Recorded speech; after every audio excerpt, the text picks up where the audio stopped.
রাতের অন্ধকারে BJP party অফিসে ভাঙচুর করার পাশাপাশি পার্টি অফিসের ভেতরে থাকা কাগজপত্র পুড়িয়ে দেওয়ার অভিযোগ উঠল তৃণমূলের বিরুদ্ধে।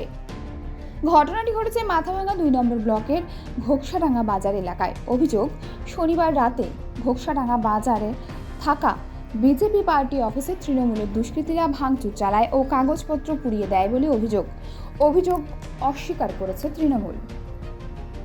তৃণমূল তো তাণ্ডবের দল।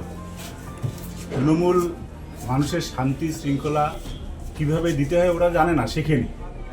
দেশের সংবিধান, ল অ্যান্ড অর্ডার, পার্টি অফিসে ভাঙচুর, এই সমস্ত ওদের কাছে জলভাত। এরা এই কাজেই পটু, কারণ মানুষের উন্নয়ন ওরা করতে জানে না।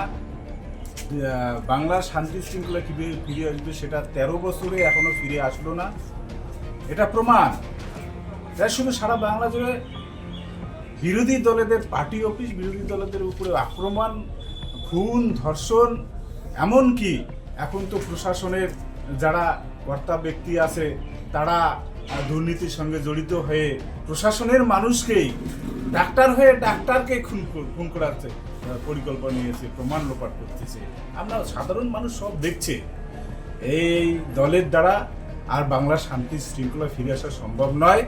তাদের যেটা কাজ তারা গত রাত্রে করেছে, তৃণমূলের এই দুষ্কৃতীরা ঘোকসাডাঙ্গার উপরে অনেকদিন যাবত তাণ্ডব চালাচ্ছে। এটা তাদের একটা কৃষ্টিকাজ। এর বিরুদ্ধে আমাদের লড়াই চলছে। প্রতিনিয়ত আমরা থানায় ডেপুটেশন কর্মসূচি করছি, মিছিল, প্রতিবাদ মিছিল আমাদের হচ্ছে। এগুলো আমাদের জারি থাকবে, করতেই থাকবে। বিজেপি তো ষড়যন্ত্রমূলকভাবে অপপ্রচারগুলো করছে। আপনারা সদ্য শুনেছেন যে একজন পঞ্চায়েত সহ প্রধান আমাদের এই তৃণমূল কংগ্রেসে যোগদান করেছে, ফলে ওদের পায়ের তলা মাটি সরে গেছে। এরা চাইছে নিজেরা নিজেদের মধ্যে কোন্দল বাজিয়ে নিজেদের পার্টি অফিস ভাঙচুর করে মানুষের সিম্পিতি নেওয়া এবং তৃণমূলের ঘাড়ে জোর চাপিয়ে দেওয়া। এই নাটকীয় রচনা এর আগেও অনেক রচনা করেছে এবং এই নাটকীয় নিয়েই এরা আছে। এদের তো উন্নয়নের কোনো বার্তা নেই। কি করে তৃণমূল কংগ্রেসকে নানা দিক থেকে পর্যস্ত করা যায়, কিভাবে অপবাদ দিয়ে মানুষের সিম্পিতি আদায় করা যায়, এই খেলায় এরা মেতে আছে। দলের কোনো নির্দেশও নেই বা দল এখানে কোনো রকমভাবেই জড়িত নয়। নীতিতে কখনোই বিশ্বাসী না। আমরা চাই একটা পুজোর সামনে সম্প্রীতি বাতাবরণ তৈরি করে শান্তি শৃঙ্খলাভাবে যাতে সকলে পুজো উপভোগ করতে পারে। আমরা আপ্রাণ চেষ্টা করছি বাজারে শান্তি শৃঙ্খলা বজায় রাখার জন্য। এবং আপনারা দেখেছেন যে সদ্য এমপি নির্বাচনের পরে আমরা ঘোকসাডাঙ্গা বাজারটাকে কতটা শান্ত রাখার চেষ্টা করেছি।